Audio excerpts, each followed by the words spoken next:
Bisocietes Ibi Justicia. Assalamualaikum warahmatullahi wabarakatuh. Perkenalkan, nama saya Ahmad Adil Saputra dengan NIM 18111500023. Di sini saya akan memaparkan materi atau ujian akhir semester yang diberikan oleh Bapak Ilham Gilang tentang materi pasca khalifah atau pan-islamisme. Bisa kita jelaskan atau saya jelaskan di sini pengertian dari pan-islamisme sendiri, yaitu sebuah ideologi politik yang mengajarkan bahwasannya umat Islam di seluruh dunia harus bersatu untuk menghadapi dan terbebas dari kolonialisme dan imperialisme bangsa barat. Konsep dasar pan-islamisme sendiri yaitu tercetus dari Jalaluddin Al-Afghani pada akhir abad 19 Masehi dalam bukunya Aliran Modern dalam Islam mengenai pokok politik pemikiran para pemukanya tahun 1982, karya oleh M. Yusran Asumni. Konsep pembaharuan Al-Afghani dalam pan-islamisme mencakup 3 hal, yaitu yang pertama, musuh utama kemajuan umat Islam adalah penjajahan bangsa barat, dan yang kedua yaitu umat Islam harus menentang penjajahan dimanapun dan kapanpun, dan yang ketiga yaitu umat Islam harus memiliki persatuan ideologi untuk memajukan peradaban umat Islam itu sendiri.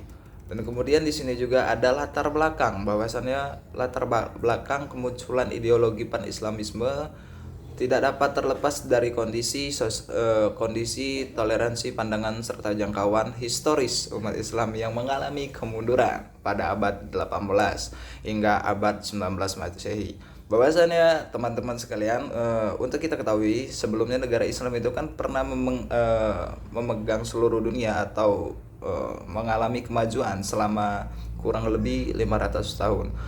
Kemudian pada abad 18 hingga 19 umat Islam itu mengalami kemunduran yang sangat mendasar setelah hilangnya keempat khalifah sahabat Nabi, atau setelah wafatnya Rasulullah. Kemudian latar belakangnya ada kurang lebih itu ada 4: adanya ekspansi militer, ekonomi dan kebudayaan bangsa barat di negara Islam Timur Tengah. Yang kedua, adanya perpecahan dari umat Islam yang disebabkan oleh konflik antar golongan. Yang ketiga, sistem absolutisme kerajaan Islam sendiri menyebabkan penyelewengan di segala aspek kehidupan berbangsa dan bernegara di dalam Islam itu sendiri. Kemudian yang keempat, perkembangan intelektual Islam yang terlambat, cenderung tertutup terhadap perkembangan zaman. Adapun tujuan dari pan-islamisme sendiri yaitu untuk menegaskan kembali landasan-landasan umat Islam dalam membangun nasionalisme demi kemajuan peradaban Islam. Kemudian adapun tujuan yang ingin dicapai dalam pan-islamisme yaitu menghapuskan penjajahan bangsa barat terhadap umat Islam. Yang kedua, menghilangkan sifat kesukuan dan golongan untuk mempersatukan umat Islam sendiri. Yang ketiga, membangkitkan solidaritas antar umat Islam yang bernasib sengsara karena dominasi bangsa barat. Yang terakhir yaitu membangun sebuah sistem pemerintahan khalifah untuk memajukan peradaban Islam. Di atas tadi tentang kehidupan Jalaluddin Al-Afghani. Kemudian yang kedua ada Muhammad Afdu. Bahwasannya untuk kita ketahui, Muhammad Afdu sendiri adalah penerus teori pan-islamisme yang lebih dikenal dengan reformasi Islam. Muhammad Afdu dikenal sebagai orang yang lebih moderat radikal daripada Al-Afghani dalam modernisasi Islamisme. Reformulasi Islam menurut Abdu sangat penting, artinya yaitu upaya tersebut diharapkan menjadi vitamin atau pencerahan berpikir bagi umat Islam yang ada di dunia. Diharapkan menjadi vitamin dengan reformasi Islam. Abdu mengidekan suatu pemisahan yang esensial dari yang tidak esensial, mempertahankan aspek fundamental dan meninggalkan aspek aksidental warisan sejarah. Untuk itu menurut Abdu ada beberapa unsur yang harus dilakukan, di antaranya yang pertama kembali kepada sumber yang murni yakni Al-Quran dan hadis, dan kemudian yang kedua memberikan porsi yang cukup terhadap akal pikiran dalam penafsiran serta penyelarasan terhadap logika zaman. Jadi di sini Muhammad Abdu menerangkan bahwasannya berpikir positif dan berpikir menggunakan akal sehat, dan kembali acuannya pada hukum yang telah disampaikan oleh Islam dan telah dianjurkan oleh Islam, yaitu Al-Quran dan hadis. Dan yang ketiga juga itu ada Rashid Ridha. Rashid Ridha adalah salah satu wisudawan muslim yang mendalami tentang modernisasi Islam, terutama dalam gerakan pan-islamisme atau pasca khalifah yang dipelopori oleh Al-Afghani. Menurut Ridho, untuk melakukan modernisasi Islam perlu dilakukan dengan syura. Ridho juga menitik beratkan perubahannya pada keberlakuan syura.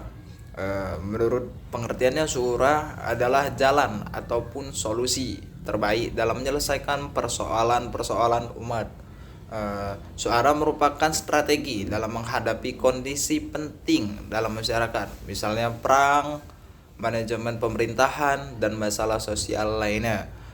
Menurut Rashid Ridho juga, sistem kenegaraan yang benar adalah sistem yang menjadikan syura sebagai prinsip dasar dalam menentukan kebijaksanaan dan dalam mengambil keputusan yang menyangkut kepentingan umat secara luas. Apabila prinsip syura dijalankan dengan baik dan benar, pemerintahan akan berfungsi dengan baik serta dapat terhindar dari akses-akses dan yang tidak diinginkan seperti perselisihan, perpecahan, dan sebagainya.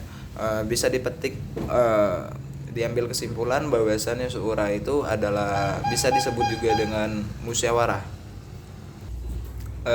Dan selanjutnya yaitu ada pendapat dari Maisel Aflaq, bahwasannya Maisel Aflaq ini orang yang menyebarkan paham sekuralisme, yaitu teori-teori Aflaq tentang masyarakat, ekonomi, dan politik yang secara kolektif atau yang dikenal sebagai Ba'atisme. Ba'atisme menyatakan bahwasannya dunia Arab perlu bersatu dalam satu negara Arab dalam rangka mencapai sebuah negara dengan pembangunan maju atau dengan pengembangan yang sangat maju.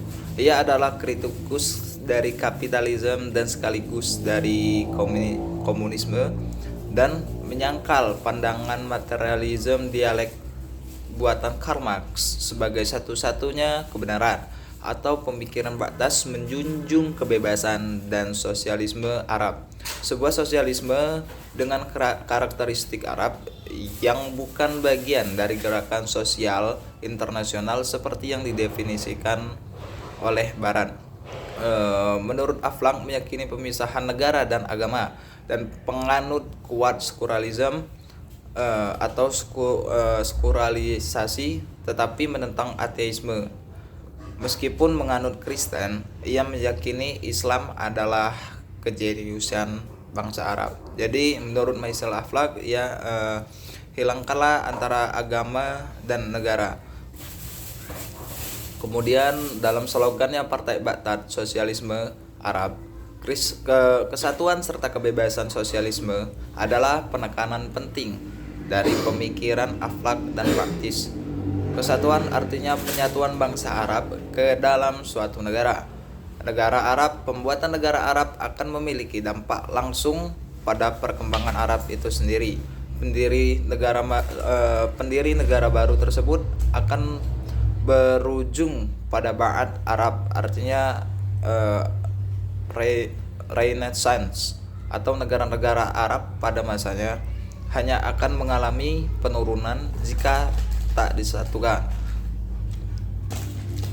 Kemudian menurut ideologi Ba'athis, seluruh agama sama di samping pendirian anti-ateisme, yaitu Aflaq adalah pendukung kuat pemerintah sekuler dan menyatakan bahwa sebuah negara Ba'athis akan menggantikan agama dengan sebuah negara yang berdasarkan pada pendirian kebebasan moral dan nasionalisme Arab.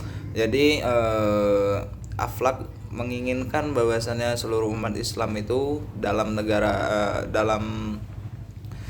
Arab semuanya itu harus bersatu. Jadi cukup sampai di sini materi yang telah saya sampaikan. Lebih dan kurang saya mohon maaf. Wassalamualaikum warahmatullahi wabarakatuh.